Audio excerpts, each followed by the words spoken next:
ActionOnsite. Today we're going to be discussing foam rolling.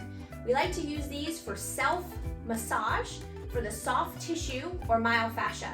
Sometimes after heavy workouts or a heavy day at work of just physical labor, we get tight or sore. These could be caused by hot spots or triggers. So we're going to discuss the different techniques you can use at home to help get some relief. So first, let's talk about the different tools we can use to apply them. There's all different types of tools that you can use when you're working on your self-massage or myofascial release. It just depends on what you're trying to trigger. So if you're looking to really hit a hot spot or a trigger within the muscle, a smaller tool might be used. Now be careful if you're a beginner, you're going to try and go towards things that are a little softer, like a practice lacrosse ball or a tennis ball. If you're looking to get a really small trigger on the bottom of your foot or in your calf, a golf ball might be just right. But you can move into a hard lacrosse ball or a larger softball. Softball is great for getting into the pectoral area. Now, if you're looking to really get a big, broad space, you might go ahead and grab one of the larger foam rollers. Now, foam rollers come in different densities. This one has a little bit of play to it. So this one would be great for beginners, especially if you have a really tough spot that you need to get into and you might be on it for 2 minutes. This is a lot tolerable rather than this hard brick-like foam roller. Something else that's more advanced is a foam roller that has trigger-specific nodules on it. So this is going to be really specific to getting into the calf or maybe even into the quad.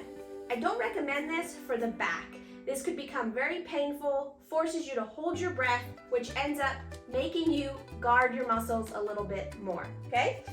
The last one would be an actual hand roller. So this is great if you would need to carry it in your gym bag and just apply the pressure in different areas on the go.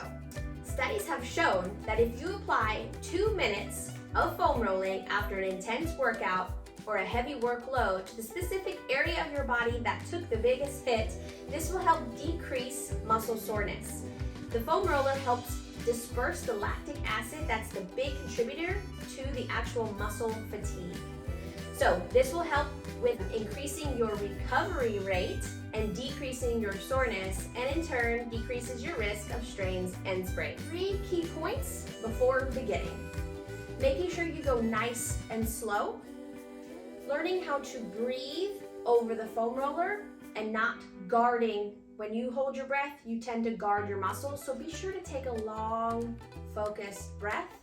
And last, don't spend more than 2 minutes on each body part because this can become counterproductive. We're looking to gain better mobility. Typically, lack of mobility is due to adhesions in the fascia and the muscle.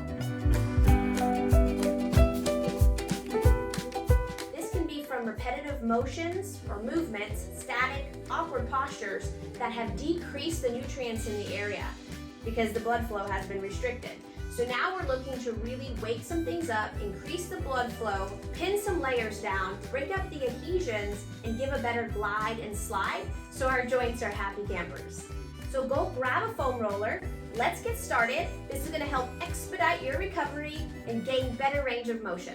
So what you're going to do is place the foam roller down. You're going to put it right above the kneecap, and then you're going to brace yourself by your elbows, and your opposite leg is kicked out to the side. You're just going to slowly roll back and forth, never going over your kneecap, and bringing it all the way to the bottom of your pocket space on your pants. And you're just going to go back and forth until you find the spot that is the most irritated, or the one that really makes you stop and think about what you're doing. So once you find that spot, what you can do is just get comfortable, breathe over this spot, give yourself about 60 seconds. That should release enough so you can breathe more comfortably. After that, we're gonna do a pin and pull. So what you're gonna do is stay on that spot and then slowly bring the heel of your foot closer to your bum, and then a very slow release. You could do up to 10 of these. The next one is gonna be for mid-back. I highly recommend not foam rolling your lower back Stick to mid-back and upper back. So what you're gonna do is you're gonna sit down on the ground, hold onto the foam roller as you lay back. You don't wanna lay back and then the foam roller slide and then you'll fall back. So what you're gonna do first is lift your hips off the floor and then slide up and down.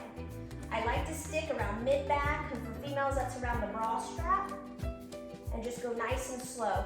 This is the one that tends to make you hold your breath, so just try and breathe. You might feel your back popping a little bit, and that's okay. You might get some relief from that, but you're just gonna go nice and slow in 2 to 3 inch segments, and then you can go all the way up to your neck.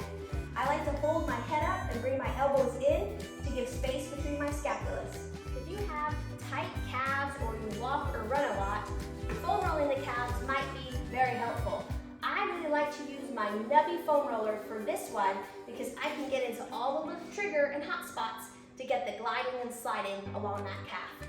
So what I'm gonna do first is just slide up and down to find the most painful area or uncomfortable area. Once I find it, I'm gonna stop and cross my leg over. I'm gonna hold it here for 60 seconds. After the 60 seconds, there should be some relief. Then I'm gonna start with slow pumps of my ankle to help with the pin and stretch and get into those adhesive layers so that my muscle can glide and slide easier. Now let's not forget about the bottom of our foot. You have a couple of different options. You can go with the hard lacrosse ball, the soft practice lacrosse ball, or even the golf ball. I typically will use whatever I have available and whatever feels the best.